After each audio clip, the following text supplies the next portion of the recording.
அதே நேரத்தில் வேதம் நமக்கு இன்னொரு எச்சரிப்பையும் கொடுக்கிறது. என்ன எச்சரிப்பை கொடுக்கிறது? தேவனுடைய பொறுமைக்கும் ஒரு எல்லை இருக்கிறது. எரேமியா 15வது அதிகாரத்தின் 6வது வசனத்திலே கர்த்தர் சொல்லுகிறார், வாசியுங்கள் 15:6. நீ என்னை விட்டு பின்வாங்கி போனாய் சொல்லிட்டு சொல்லுகிறார், நான் பொறுத்து பொறுத்து இளைத்து போனேன். என்னை ரொம்ப டயர்டாக்கிட்டடா அப்படின்ட்டார். நான் பொறுத்து பொறுத்து இளைத்து போனேன். 5வது வசனத்தில் கர்த்தர் என்ன சொல்லுகிறார்? எருசலேமே, யார் உன்மேல் இறங்குவார்? யார் உனக்காக உன்மேல் பரிதபிப்பார்? யார் உன்னிடத்திற்கு திரும்பி உன் சுக செய்தியை விசாரிப்பார்?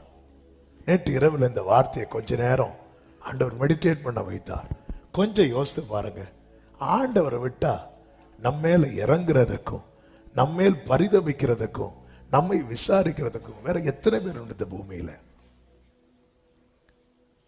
யார் உண்டு? யார் உன்மேல் இறங்குவார்? யார் உனக்காக பரிதபிப்பார்? யார் உன் சுக நீ நல்லா இருக்கேன்னு கேட்கறதுக்கு எத்தனை பேர் இருக்கிறாங்க?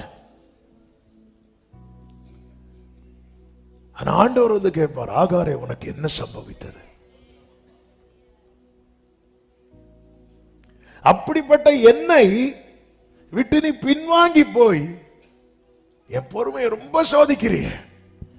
இந்த சத்தத்தை கேட்கிற ஒவ்வொருவருக்கும் இயேசுவின் நாமத்திலே சொல்லுகிறேன், வேதம் தெளிவாய் நமக்கு காண்பிக்கிறது, கர்த்தரை கண்டடையத்தக்க சமயத்தில் அவரை தேடுங்கள்.